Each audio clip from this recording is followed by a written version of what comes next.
এদিকে রাজ্যে ফের জাল ছড়াচ্ছে করোনা। রাজ্যে করোনায় আক্রান্তের সংখ্যা বেড়ে ৮ এবং এর মধ্যে ৫ মাসের এক শিশুও রয়েছে। মোট ৫ জন হাসপাতালে ভর্তি।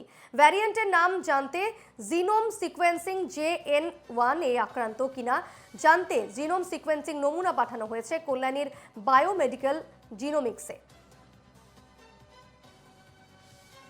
রাজ্যে ফের চোখ রাঙাচ্ছে করোনা। ভ্যারিয়েন্টের নাম জানতে জিনোম সিকোয়েন্সিং করা হচ্ছে। JN1 এ আক্রান্ত কিনা সেটা জানার জন্য জিনোম সিকোয়েন্সিং করা হচ্ছে। নমুনা পাঠানো হয়েছে বায়োমেডিক্যাল জিনোমিক্সে।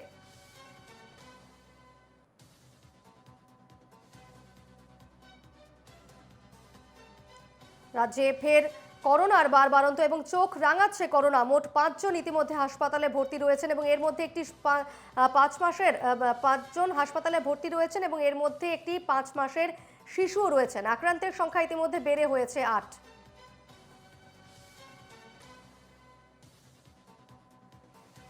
এ বিষয়ে আরো আপডেট জানবো। আমাদের সঙ্গে টেলিফোন লাইনে রয়েছেন আমাদের প্রতিনিধি বিক্রান্ত। বিক্রান্ত, রাজ্যে কিন্তু আবারও বাড়ন্ত করোনার এবং রীতিমতো চোখ রাঙাচ্ছে করোনা।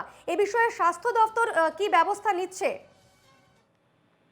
দেখো, গতকালের রিপোর্টে কিন্তু ৩ জন আক্রান্তের সংখ্যা ছিল এবং তাদের মধ্যে একজন ৬ মাসের শিশু ছিল যে কলকাতা মেডিকেল কলেজে ভর্তি, বাকি দুজন বেলভিউ নার্সিং হোমে ভর্তি ছিলেন। একজন হচ্ছেন কলকাতার মিডিলটন রোয়ের বাসিন্দা, অপরজন ভবানীপুরের বাসিন্দা। নতুন করে কিন্তু আরো ৫ জনের করোনা আক্রান্তের হদিশ পাওয়া গেল এবং তাদের মধ্যে একজন কিন্তু আলিপুরে উডল্যান্ডে বেসরকারি হাসপাতালে ভর্তি রয়েছেন। তিনি করোনা আক্রান্ত, তার পজিটিভ এসেছে এবং বিগত ৪ দিনে আমরি হাসপাতালে যে ল্যাব রয়েছে ঢাকুরিয়ার, সেখানে আরো ৪ জন করোনা আক্রান্তের রিপোর্ট পজিটিভ এসেছে এবং ৪ জনই হচ্ছে দক্ষিণ কলকাতার বাসিন্দা। তাদের মধ্যে ২ জন কিন্তু যাদবপুরে একই পরিবারের সদস্য। তারা একটি বিয়ে বাড়িতে গেছিলেন, সেখান থেকে আসার পর তাদের শরীর খারাপ হয়, জ্বর, শ্বাসকষ্ট এসবে ভুগছিলেন। যখন তারা করোনা রিপোর্ট পরীক্ষা করেন, তাদের করোনা রিপোর্ট পজিটিভ এসেছে এবং তারা প্রত্যেকেই বাড়িতে আইসোলেশনে রয়েছেন। তবে এই সবগুলি যে করোনা ভাইরাসে আক্রান্ত হয়েছেন, সেগুলি কি করোনার JN.1 উপপ্রজাতি কিনা তা জানতে কিন্তু নমুনার জিনোম সিকোয়েন্স করতে Kalyani national institute of biomedical জিনোমিক্সে পাঠানো হয়েছে, এমনটাই স্বাস্থ্যভবন সূত্রের খবর। এবং সেই রিপোর্ট আসলেই বোঝা যাবে যে সারা প্রত্যেকে করোনা ভাইরাসের যে বেশ, আপাতত ধন্যবাদ জানাচ্ছি তোমাকে বিক্রান্ত।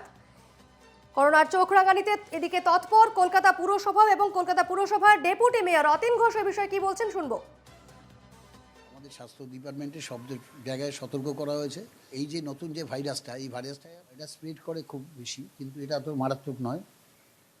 কিন্তু যাদের কোমরবিডিটি আছে, অর্থাৎ অন্যান্য রোগ আছে, তাদের তো যে কোনো রোগের ক্ষেত্রেই তাদের চিন্তার কারণ থাকে। তো স্বভাবতই আমরা যাতে প্রত্যেকটি মানুষ সর্দি কাশি জ্বর হলে তারা স্বাস্থ্যকেন্দ্রে আসুক। স্বাস্থ্যকেন্দ্রে এলে ডাক্তার যদি প্রয়োজন মনে করেন তার করোনা টেস্ট করবেন। সেই টেস্টের পরিকাঠামো আমাদের প্রত্যেকটি ওয়ার্ডে আছে, ১৪৪টা স্বাস্থ্যকেন্দ্রে আছে এবং প্রতি বড়তে ২টি করে RT-PCR পরীক্ষার ব্যবস্থা রেডি রাখা হয়েছে।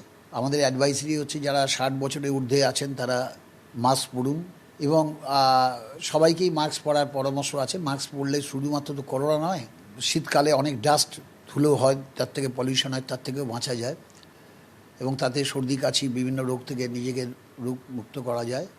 তো এটাই আলোচনায় সব জায়গায় সতর্কবার্তা পৌঁছে দেওয়া হয়েছে এবং পরীক্ষার পরিকাঠামোকে রেডি রাখা হয়েছে। পরিস্থিতি মোকাবিলা করার জন্য প্রতি মুহূর্তে রাজ্য সরকার